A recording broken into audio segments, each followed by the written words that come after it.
துலா ராசிக்கு எப்படி இருக்க போகுது அப்படிங்கிறத பற்றி பார்க்கலாம். உங்கள் ராசிக்காரங்க வந்து ஏற்கனவே நிறைய கஷ்டப்பட்டுட்டு இருக்கீங்கிறத சொல்லலாம். இதுக்கு முக்கியமான காரணம் என்னன்னு பார்த்தீங்கன்னா, அஷ்டமஸ்தானத்தில் குரு பகவான் சஞ்சரிக்கிறாரு. இதனால மறைமுக எதிரிகளால் பல விஷயத்திலே நீங்கள் வந்து அஃபெக்ட் ஆகிருப்பீங்க. பிஸ்னஸ் பண்ணுறவங்களுக்கு வந்து நிறைய எதிரிகளால் கஷ்டப்பட்டுருப்பீங்க. பண கஷ்டங்கிறது வந்து நிறைய ஏற்பட்டிருக்கலாம். உங்களுக்கு வந்து இப்போ இந்த இந்த பீரியட் வந்து எப்படி இருக்குது அப்படின்னு பார்த்தீங்கன்னா, வெளியில் சொல்ல முடியாத கஷ்டங்கள் வந்து நிறைய இருக்கும் அப்படிங்கிறத வந்து கண்டிப்பாக சொல்லலாம். இது எப்படின்னா, உங்களுக்கு வந்து பெரிய அளவு பண நஷ்டம் இருக்கும். அது வந்து உங்களால் வெளில சொல்ல முடியாது. ஆனால் வெளியில் இருக்கவங்களாம் என்ன நினச்சிட்டு இருப்பாங்கன்னா, நீங்கள் வந்து ரொம்ப நல்லா இருக்கீங்க அப்படின்னு நினச்சிட்டு இருப்பாங்க. இதே மாதிரி தான் ரிலேஷன்ஷிப்லேயும் வந்து வெளியில் சொல்ல முடியாத கஷ்டங்கள் வந்து உங்களுக்கு ஏற்படலாம். ஆல்ரெடி இருந்திருக்கலாம், இனிமேலும் வரலாம். அதாவது ஜனவரி, பிப்ரவரி, மார்ச் மாதமும் அந்த மாதிரி தான் நிலை இருக்குது. ஸோ ரிலேஷன்ஷிப்பில் இருக்கவங்களுக்கும் இது வந்து ஒரு சோதனையான காலகட்டம் தான். பிரேக்கப் இருக்கு இல்லையா, அது மாதிரி அந்த ஃபேஸ் கோத்ரூ பண்ணுவாங்க. அந்த பெயினை வந்து அவங்களால அக்செப்ட் பண்ண முடியாது. அந்த மாதிரி சுச்சுவேஷனில் ஒரு மன விரக்தியில் இருப்பாங்கங்கிறத வந்து சொல்லலாம்.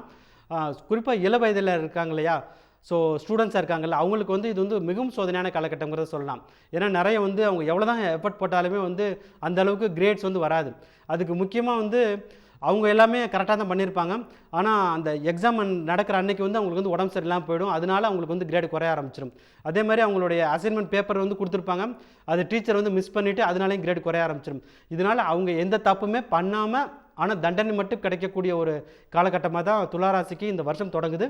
இந்த நிலை வந்து இன்னும் சில மாதங்களுக்கும் தொடரும்.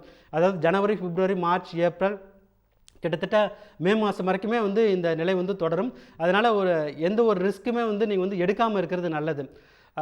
அது பிப்ரவரி, மார்ச், ஏப்ரலில் வந்து ஒரு பெருமளவுக்கு ஒரு ரிஸ்க் எடுக்காமல் இருக்கிறது நல்லது. வேலை பார்க்குற இடத்துலையும் உங்களுக்கு வந்து நிறைய பிரச்சனை இருக்கும். ஜாப் லாஸ் ஆகிறதுக்கும் சான்ஸ் இருக்குது. அது உங்களோட இன்கம் வந்து பிரேக் ஆகலாம். ஒரு 3 அல்லது 4 மாதங்களுக்கு வந்து பிரேக் ஆகலாம். ஸோ அந்த மாதிரி ஒரு சோதனையான காலகட்டத்தில் தான் இந்த வருஷம் வந்து உங்களுக்கு வந்து இருக்குது. இந்த வருஷத்தோட 5 மாதங்களும் நீங்கள் வந்து கஷ்டப்படுவீங்க. ஆனாலும் உங்களுக்கு வந்து இன்னொரு மிகவும் சந்தோஷமான விஷயம், அது ரொம்ப சந்தோஷமான விஷயம் என்ன அப்படின்னு பார்த்தீங்கன்னா, இந்த வருஷம் ஆரம்பத்தில் எந்த அளவுக்கு கஷ்டம் இருந்தாலுமே இந்த வருஷம் முடியும் போது அந்த கஷ்டம் எல்லாமே மாறி சந்தோஷமாக மாற ஆரம்பிச்சிடும். உங்களுக்கு ஃபஸ்ட்டு பாசிட்டிவ் சேஞ்ச் எப்போ வருது அப்படின்னு பார்த்தீங்கன்னா, மார்ச் 29, 2025 சனி பகவான் 5ஆம் வீடான பூர்வ புண்ணிய ஸ்தானத்தை விட்டு 6ஆம் வீடான ருணரோக சத்துருஸ்தானத்துக்கு வர்றாரு. இதனால் சனியால் ஏற்படுற கெடுபலங்கள் எல்லாமே கம்ப்ளீட்டாக ஸ்டாப் ஆகி நல்ல பலன்கள் ஏற்பட ஆரம்பிச்சிடும். இதுக்கு அடுத்தது வந்து குரு பகவான் வந்து 9ஆம் வீடான பாக்கியஸ்தானத்துக்கு வந்துடுவார். கேது வந்து 11ஆம் வீடான லாபஸ்தானத்துக்கு வந்துடுவார்.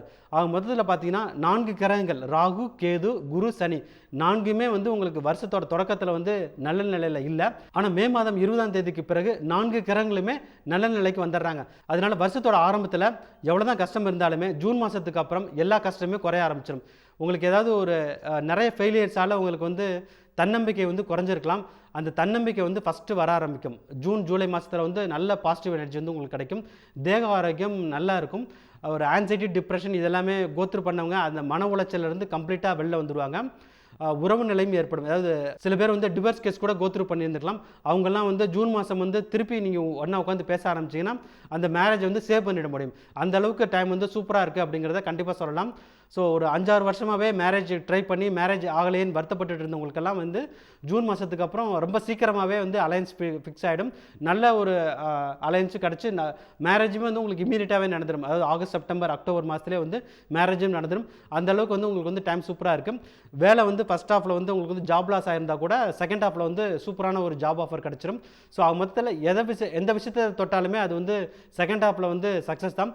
ஸோ வருடத்தோட முதல் பாதியில் எந்தெந்த விஷயத்திலலாம் கஷ்டப்பட்டீங்களோ, 2வது பாதியில் அதுக்குரிய எல்லா விஷயத்துக்கான சொல்யூஷனும் உங்களுக்கு வந்து கண்டிப்பாக கிடச்சிருங்கிறத கண்டிப்பாக சொல்ல முடியும்.